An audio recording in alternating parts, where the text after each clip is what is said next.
E agora? Não desanime, meu amigo. Lembre-se do famoso provérbio russo. Por mais faminto que esteja, saboreie a carne. Por outro lado, os franceses têm outro provérbio. Droga!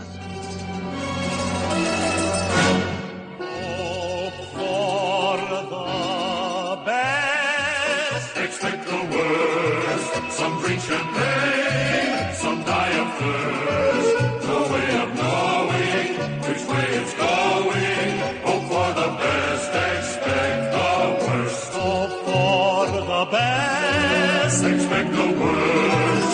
The world's a stage, we're unrehearsed. Some reach the top, friends, while others stop, friends. Hope for the best, expect the worst. I knew a man who said a fortune that was splendid. Then he died the day he planned to go and spend it, shouting, live while you're alive. No one will survive. Life is sorrow. Here today and gone tomorrow. Live while you're alive. No one will survive. There's no guarantee. Hope for the best. Expect the worst. You could be Tolstoy or Fanny Hurst. So take your chances. There are no answers. Hope for the best. Expect the worst.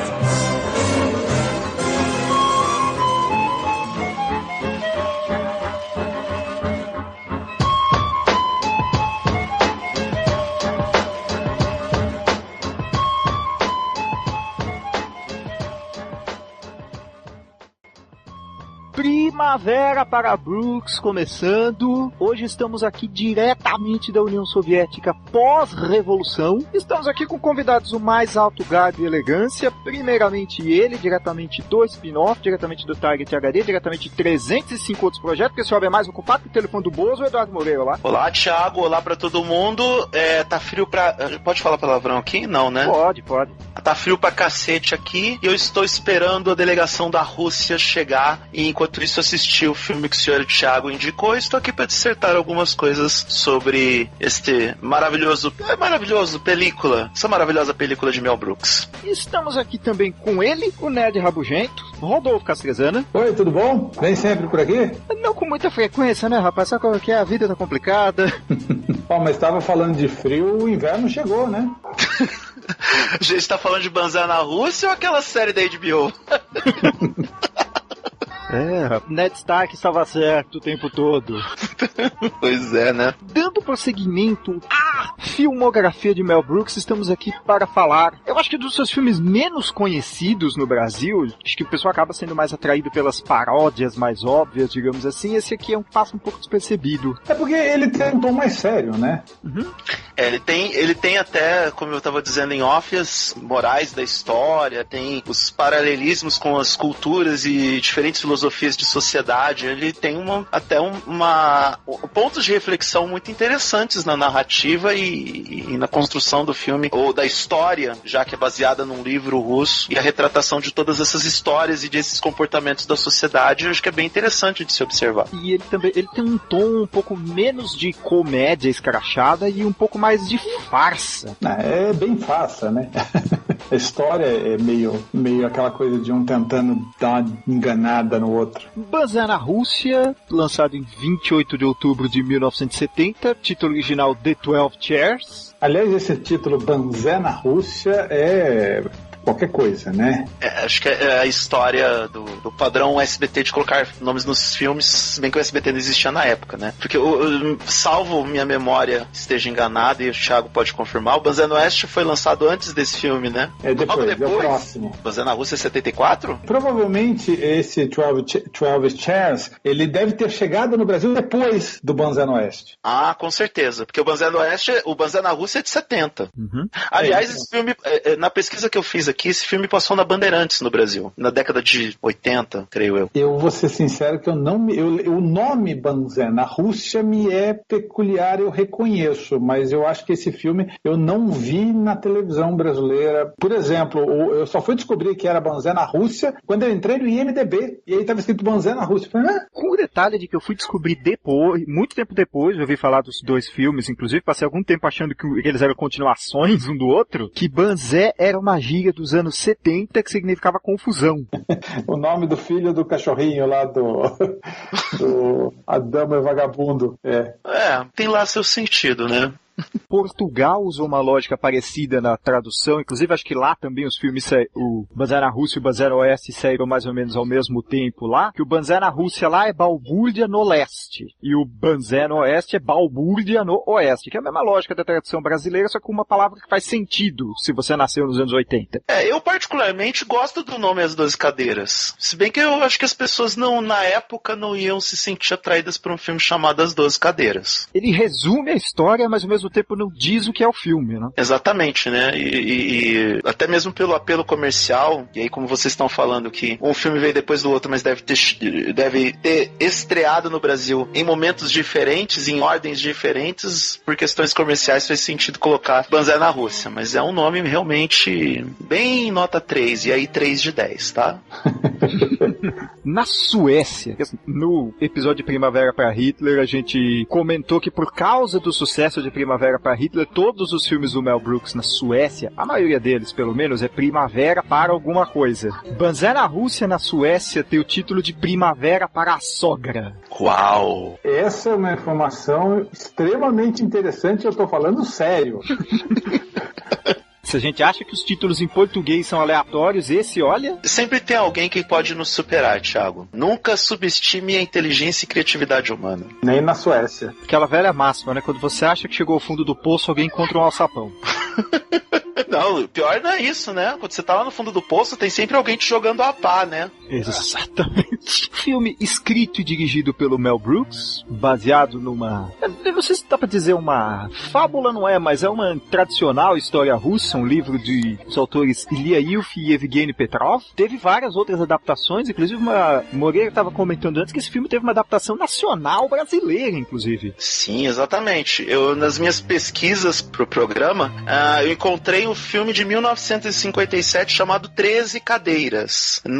Esse filme foi dirigido por Francisco Eichhorn e tem roteiro de José Cajado Filho. No elenco tem o Oscarito, Renata Fronze, Zé Trindade, Oswaldo Elias e Zezé Macedo. É baseado no mesmo livro que deu origem ao Banzé na Rússia, só que na adaptação brasileira, no lugar de 12 cadeiras, tem 13 cadeiras. Mas o conceito geral do filme é o mesmo. É a senhora a senhora que esconde o tesouro dentro de uma cadeira e tudo mais, essas cadeiras vão parar num casarão, que a mulher morre e ele herda as cadeiras do casarão, ela só deixou as cadeiras pra ele, e ele descobre que essas cadeiras, que uma das cadeiras tem tesouro depois que ele se desfez das cadeiras, né? E aí, vida que segue. Aquele lance meio comédia...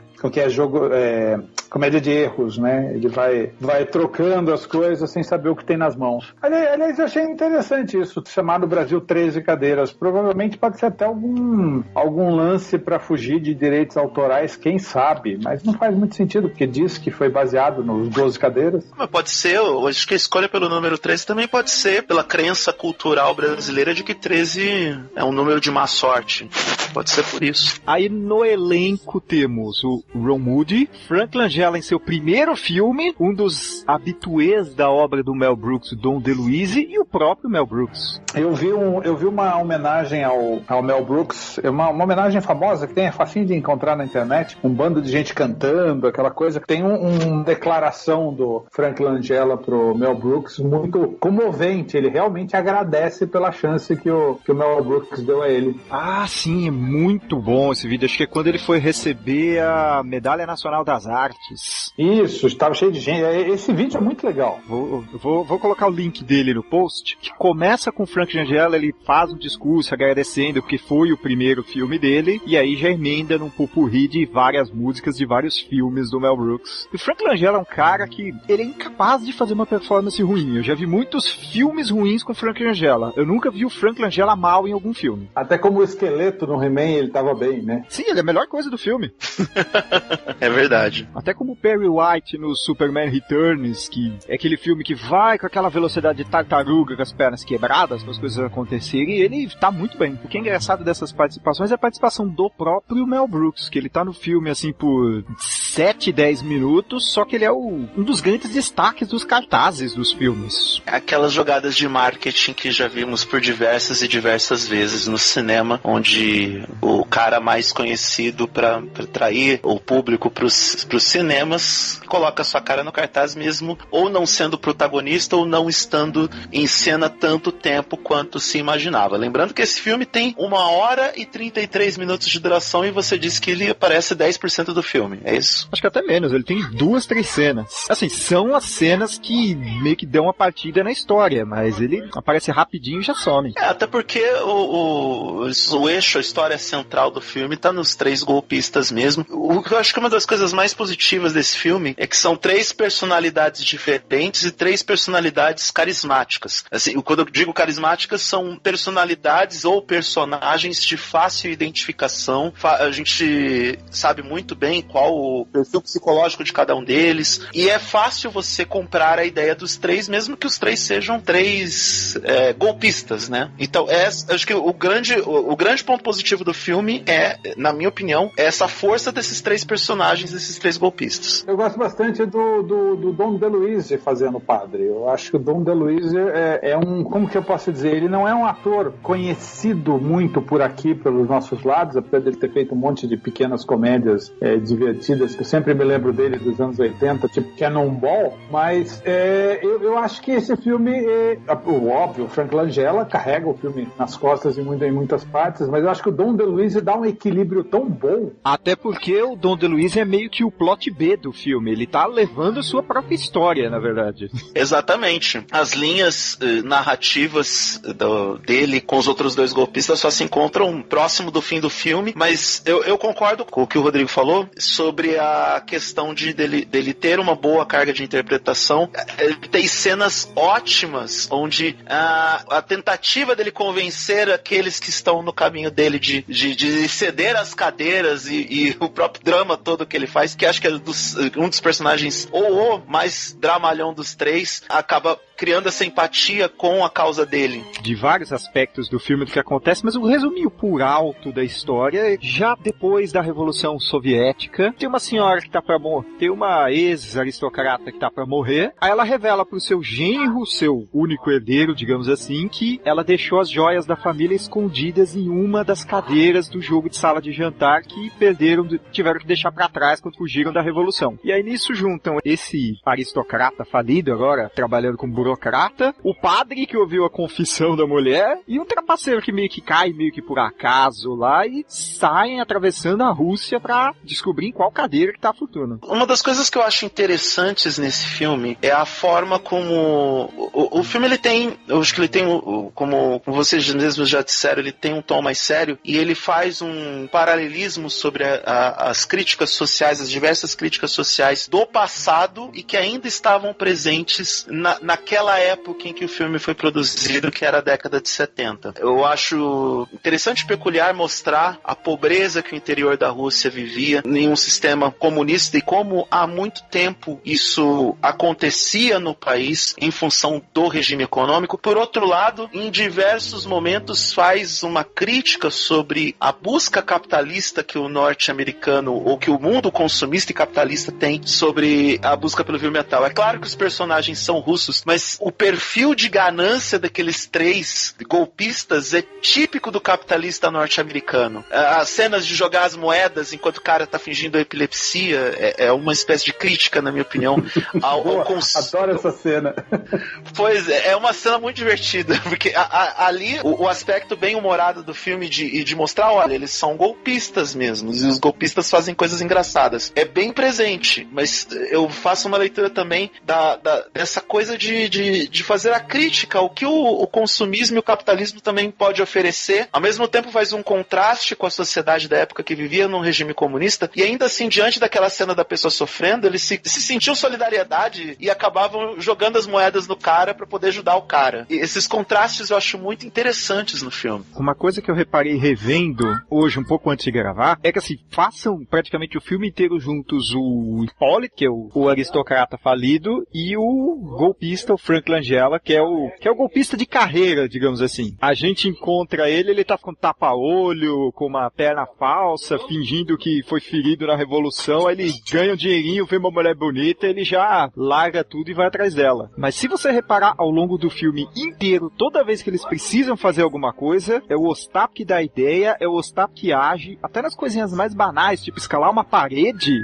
O Hippolyte faz pra mim, sabe? O Ostap, de certa maneira, eu vi isso numa crítica e eu concordo. Ele é uma espécie de Jack Sparrow, né? Só que sem aquela coisa caricata. Ele é o golpista que tá ali, que tá sempre atrás de alguma coisa, que tem sempre uma jogadinha. É até um estereótipo, não sei se chega a ser um estereótipo, é aquele tipão do vigarista profissional. Que é aquela coisa, ele dá os golpes, tá em cima das mulheres. Aí, agora o Hippolyte é aquele cara que acabou arranjando um emprego burocrático lá, porque foi o que sobrou, digamos assim. Inclusive tem a cena que ele vai se despedir da sogra, ele tá com carimbo na mão ainda.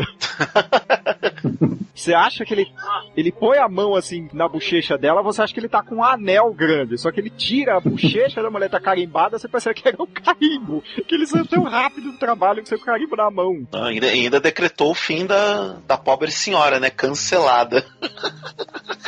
O papel do Hipólito era pra ser do Gene Wilder. Só que aí o Gene Wilder disse que queria interpretar o Ostap, só que o Brooks falou, não combina com você, porque tem que ser um cara diabolicamente atraente. A Gene Wilder desistiu. Aliás, falando em diabolicamente atraente e Gene Wilder, sexta-feira tava passando aquela mulher de vermelho, a dama de vermelho. Ele não é diabolicamente atraente nem ferrando.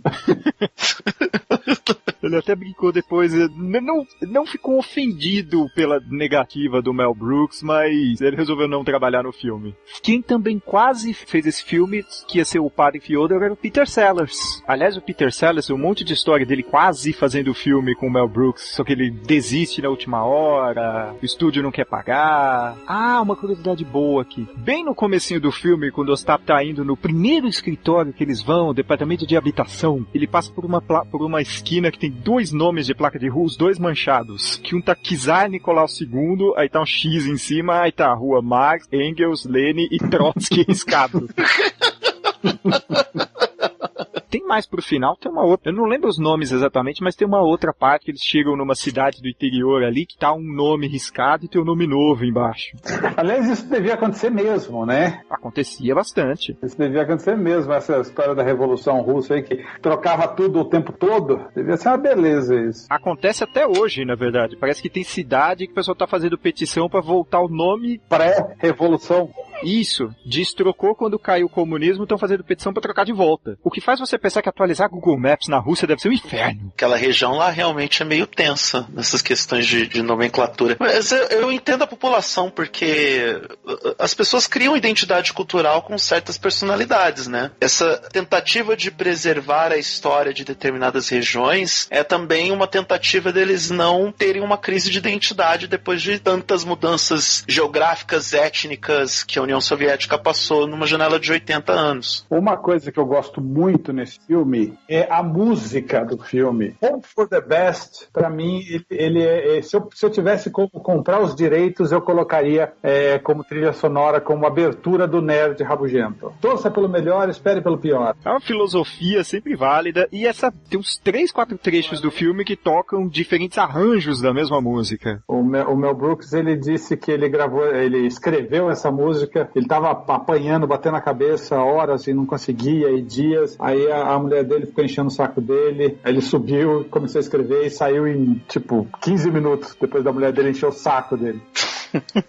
E depois disso ele acabou, aí também por causa da Anne Bancroft falando pra ele fazer, que ele conseguia pelo menos uma música ele escreveu pra todos os filmes seguintes. E o engraçado é que ele não sabe escrever música até hoje. A parte de melodia ele cantarolava pra um assistente e o cara escrevia a partitura. Mas ele ganhou o Oscar, né? Oscar não, Grammy, desculpa. O Oscar ele ganhou. Ele ganhou Oscar, Tony, Emmy e Grammy. Ele ganhou um Grammy. Tipo, ele fez a rapa. Aliás, esse negócio, a gente falou de premiações, tem duas aqui que eu queria comentar, que o Buzzano West ganhou o melhor ator coadjuvante da National Board Review, pro Frank Langella, e ganhou um prêmio que, é o Oscar do Corra que a Polícia Vem Aí 33 1/3, isso não é possível.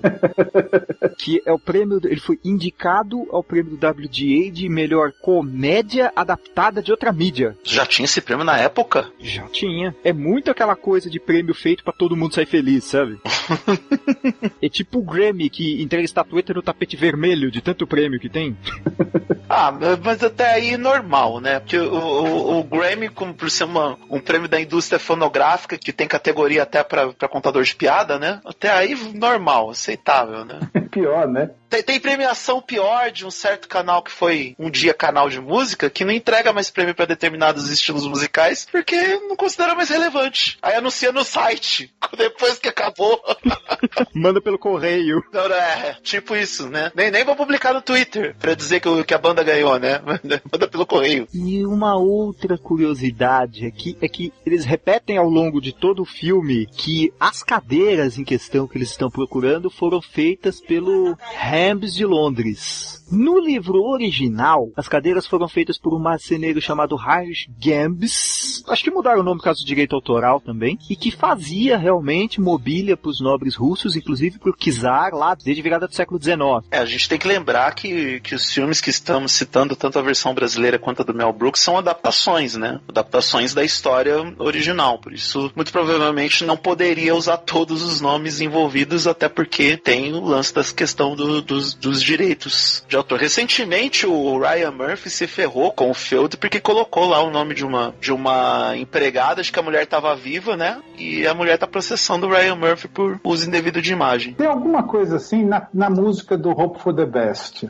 Deixa eu achar a letra aqui. Acho que é no final, né? Que ele fala You could be Tolstoy or Fanny Hurst. Isso, Fanny Hurst era uma atriz tosquíssima. E aí ele põe isso na música. Ou você pode ser alguém muito fodão, ou você pode ser a Fanny Hurst. Tanto que nesse vídeo que a gente falou da homenagem, os dançarinos falam Who? Quando falam o nome dela. Que já é uma referência que se perdeu. Ou seja, o Mel Brooks também gosta de cutucar, né? Sim, claro. Bom, os filmes que ele fez, principalmente nessa época de anos 60 e 70, era muita cutucada. Apesar disso, ele queria fazer uma adaptação fiel, mais fiel das 12 cadeiras do que as produções anteriores. Como a gente falou, ele tinha muitas adaptações russas, teve até uma adaptação brasileira. Só que ele queria dar um final mais feliz, sabe? Aquele final hollywoodiano, apesar de tudo. Porque no final do livro, logo quando eles encontram a última cadeira, que já vão abrir e tal, o Hippolyte mata o Ostap, pra não ter que dividir as joias. Beleza. Só que aquela máxima, né? O personagem se prova tão popular, estilo Sherlock Holmes ou qualquer super-herói basicamente, que os autores ressuscitaram ele para um outro livro depois. Ele fala que levaram ele pro hospital na última hora e ele acabou sobrevivendo. Não foi a feiticeira lá que jogou as coisas nele e ressuscitou lá no Winter is Coming, não? Olha, é possível, viu? Eu não vou polemizar. Não vou polemizar. Ou isso, ou ele fez que nem o Batman e o Capitão América, né? Ele se perdeu no tempo e foi revivendo a própria vida de novo até chegar no presente. Foi muito bizarro porque aconteceu a mesma coisa com os dois quase na mesma época. Bem isso. E realmente não caberia no filme esse final, né?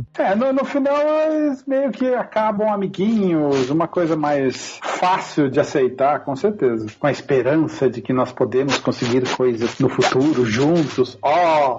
Também é um momento, aquele final lá que o Hippolyte está abraçado com o pedaço que sobrou da cadeira, que ele joga aquilo longe, é muito... É o choque de realidade, né? Que como a gente falou, ele, por mais que ele, digamos assim, fosse o herdeiro das joias que estão lá, ele passou o filme inteiro, basicamente, se encostando. Até um pouco antes disso, que tem o momento que eles chegam no buffet lá, lá do almoço grátis, que ele monta um prato de pedreiro, assim, vai passando na frente de todo mundo, o Osta puxa ele pra ir embora, ele, não, mas eu não peguei aquele pãozinho ali.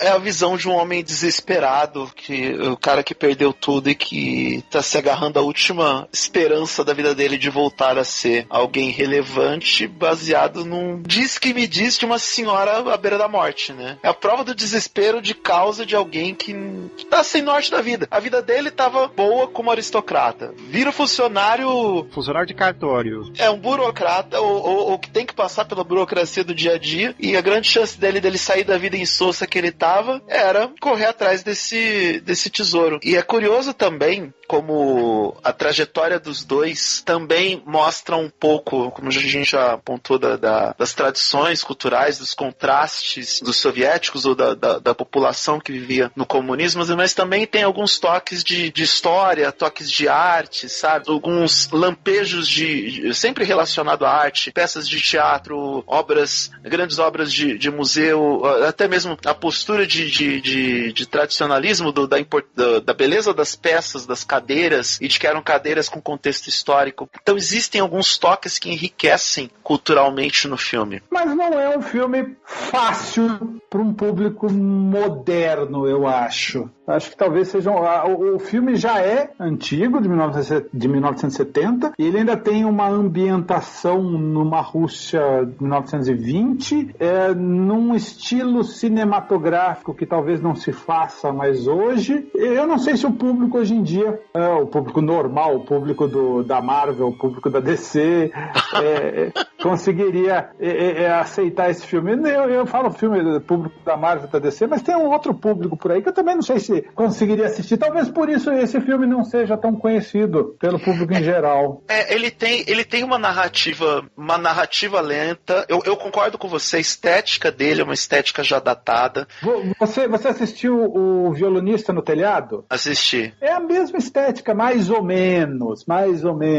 Sim. A narrativa do Banzé na Rússia ela é lenta, ela é ou propositalmente mais lenta, o que nesse caso, na minha opinião, não ajuda muito, porque a história precisava ser um pouco mais ágil, até mesmo pela proposta no que ela se baseia. Ela basicamente é um caça-tesouro, com 3 vigaristas. Você espera um pouquinho mais de ação nessa história. Mas, já que você falou do público Marvel DC, eles descartariam esse filme nos primeiros 10 minutos. Eles não chegariam na cena do carimbo, por exemplo. Antes do carimbo, eles estavam trocando de canal. Ou olhando pro celular, né? Sim, exatamente.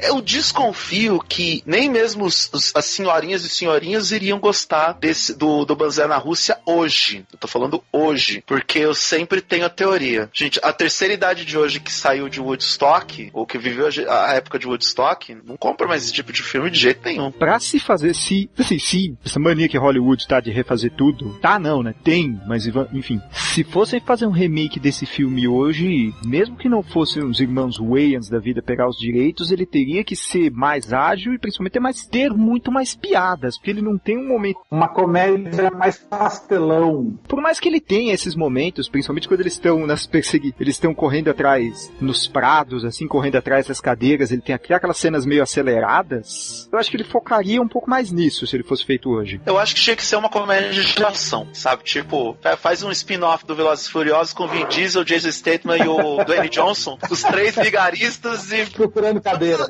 Não precisa nem ter carro. Nova York, espalha as 12 cadeiras por Nova York e deixa. Se gira aí, sai na porrada. Agora eu fiquei imaginando. Não, porque hoje em dia porque os remakes e os reboots são feitos pra capitalizar, né? Se você quer capitalizar numa ideia, um dos caminhos mais fáceis pra fazer isso estão nas comédias de ação ou filmes de ação com toques de comédia. Então já imagino rápido esses 3 nomes aí fazendo um filme. Vamos perseguir as cadeiras em Nova York. Assim, esse filme, ele não tem aquele grande momento de comédia, aquela ceninha que você fica vendo no YouTube em loop, sabe? Não tem tipo Moisés deixando a tabuleta de mandamentos cair. É verdade, ele é um filme muito linear. Até porque eu acho que também a preocupação do Mel Brooks foi efetivamente contar a história do como a gente chamou de lenda ou fábula, o conto tradicional russo. Eu acho que ele teve um cuidado muito interessante em querer efetivamente apresentar essa história para o público. Então, eu ia falar que fazer uma coisa mais escrachada, talvez ele ainda não estivesse pensando em fazer uma coisa mais escrachada, que ele foi se soltando. Mas não, porque no filme anterior dele, o Primavera para Hitler, já é extremamente escrachado. Talvez ele tenha tentado experimentar uma forma um pouco diferente, um ritmo um pouco diferente, fazer um cinema um pouco diferente. Tanto que depois o Bonzé no Oeste, que é o próximo, já é mais escrachado do que era o primeiro. Esse, se você for ver, ele patinho feio, eu não digo, mas pelo menos dos filmes clássicos do Mel Brooks, assim, ele é o que foge mais, sabe? O que não... Não, ele é completamente diferente dos outros, se você parar pra pensar. Não tem nenhum outro filme parecido com esse. Todos os outros têm essa pegada. Tem aquele filme mudo, que tem uma pegada muito louca. Tem o Alta Ansiedade, que também é uma brincadeira com Hitchcock, mas muito louca. Tem a História do Mundo, que é muito louca. Você começa a ver, é tudo muito louco na obra do Mel Brooks. Esse filme não é muito louco. O mais parecido com ele, pensando agora, é lá na outra ponta, digamos assim, da filmografia do Mel Brooks, que é o Que Droga de Vida. Tem muita semelhança até temática também. Pode ser. É por isso que eu acho que nesse filme ele quis ter esse cuidado de contar a história, que com certeza é uma história que ele acreditava, ou que ele admirava, ou que ele gostava, e apresentar essa história pro público dele. E aí ele não podia sair muito da curva que ele se propõe, daquilo que ele quer contar, honrando a tradição da lenda russa, pra apostar numa comédia mais escrachada ou mais física. Eu acho até compreensível essa decisão, se é que foi assim que ele pensou, levando em consideração a história que ele estava contando. Você acha que só uma outra coisinha engraçada que valia a pena comentar é lá no final do filme, quando eles já perceberam que já perderam as joias e tudo mais, o vigia do centro de entretenimento onde eles estão vai contar, né, como eles penduraram as joias. Ele fala que o Kaminsky enrascou o pé no assento enquanto pendurava as cortinas. Kaminsky é o sobrenome de nascimento do Mel Brooks. Acho que foi, preciso de um nome que soe meio leste europeu. Vou colocar o meu. A gente tava comentando muito da Rússia, que ele mostra realmente bem o leste europeu, a pobreza do leste europeu principalmente, só que grande parte do filme não foi rodada na Rússia, foi rodada na Iugoslávia. Sim, a maior parte dos cenários é da Iugoslávia. Inclusive tinha cenas que os figurantes que não falavam inglês erravam a pronúncia de algumas coisas, ficava tão mais engraçado que o Mel Brooks resolveu deixar como tava.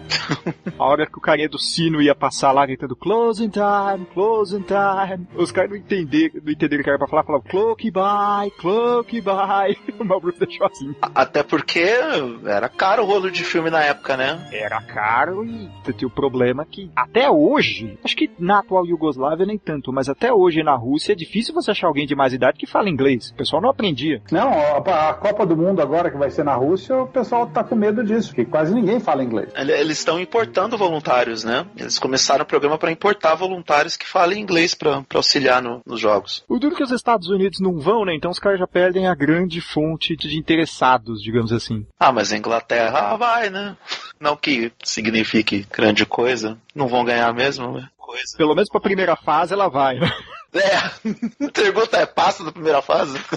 Voltando ao tema, é obviamente compreensível essa ausência de atores e figurantes que falassem a língua inglesa, até por conta como eu vou dizer, do fechamento cultural que a União Soviética vivia na época e que boa parte do leste europeu também vivia, por conta das questões geopolíticas da época. E essa criatividade que o Mel Brooks teve em lidar com a questão, aproveitando dessa dificuldade para achar uma solução cômica, é que faz a diferença de um bom diretor para o Michael Bay. Eu lembro uma vez, lendo no Cracked, que eles falavam que a gente tem na cabeça que diretores tipo o Michael Bay, o visionário Zack Snyder, o cara não se importa com o filme, ele tá fazendo qualquer coisa. Não, na verdade ele se importa. O problema é que ele se importa com o filme, não se importa com a história. É tipo, aí, cara, o visual ficou maneiro. Não, o Michael Bay já deu provas claras que história pra quê, né? Pra que enredo, pra que roteirista? Não, sem contar que ele pega pedaços dos filmes antigos cínicos e aproveita, né? Reza a lenda que o Transformers 2 foi encomendado basicamente que ele falou, a gente tem essas cenas de luta aqui que não foram aproveitadas do 1, faz uma história em torno delas. Faz uma história em torno delas, não. Editem essas cenas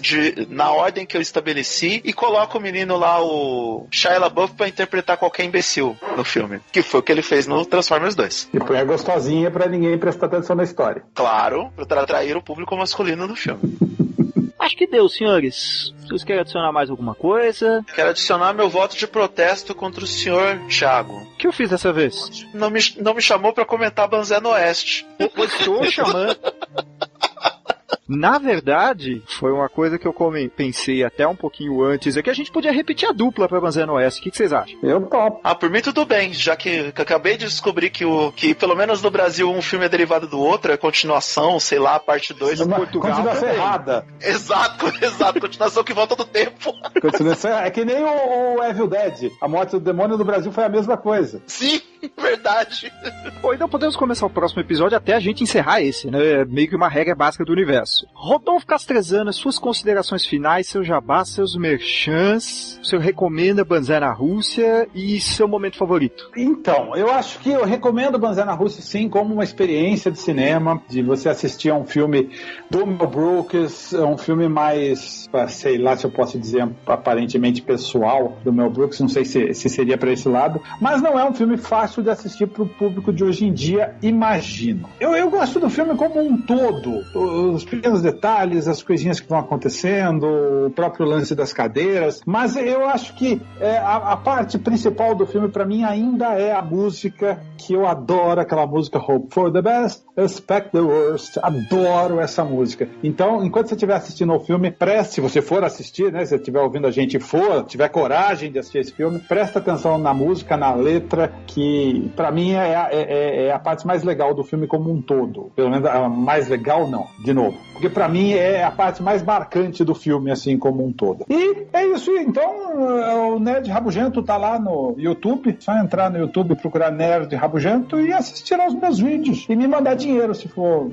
o caso. Eduardo Moreira, seus jabás, seus merchans, onde as pessoas te encontram na internet e a sua síntese de Banzé na Rússia. Gente, Banzé na Rússia vale mesmo como experiência cinematográfica. Eu acho que as novas gerações precisam compreender um pouco do passado do cinema para compreender onde chegamos. O cinema não foi, acredite se quiser, acredite em mim, não foi a Marvel Cinematic Universe nem a DC Entertainment que inventaram o cinema moderno. Não foi. E a gente pode observar que como os diretores, os executores da época construíam as suas histórias, que tem vários pontos muito interessantes sobre mostrar a cultura de um povo, questões morais, questões filosóficas. É claro que a gente não vai ficar raciocinando nesse tempo todo, mas para quem tem a mente um pouco mais aberta, vai pegar esses pontos, vai pegar esses tópicos, e por isso eu recomendo Banzé no Oeste. Agora, se você for aquela pessoa que acha Batman vs Superman o melhor filme de todos os tempos, eu nem vou recomendar, porque vai ser uma extraordinária perca de tempo. TargetHD.net sobre tecnologia, spinoff.com.br sobre cinema, séries, música, variedades, e o eduardomoreira.com.br, o meu blog pessoal com a minha visão do mundo. É isso. É isso então, gente. Chegamos ao final de mais um Primavera para Brooks. Voltamos como já registrado, vocês já viram que já fui intimado ao vivo e já repito o convite a você, ao Castrezana, ao Eduardo Moreira e a você para nos escutar quando voltaremos daqui a 2 semanas para comentar Banzé no Oeste. Eu sou o Thiago Andrade, até mais, obrigado pelos peixes e lembre-se, torça pelo melhor, espere pelo pior. Esse é o meu lema de vida.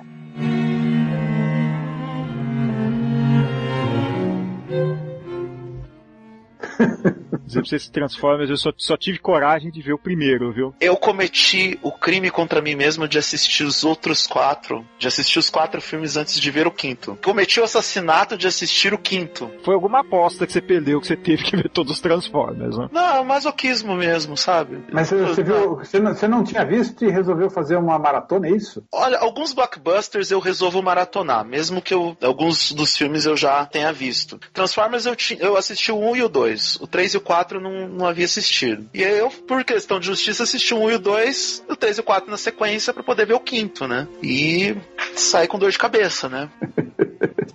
No quarto é sensacional, porque o filme tem 2h30. Com 2 horas eu já não me importava mais.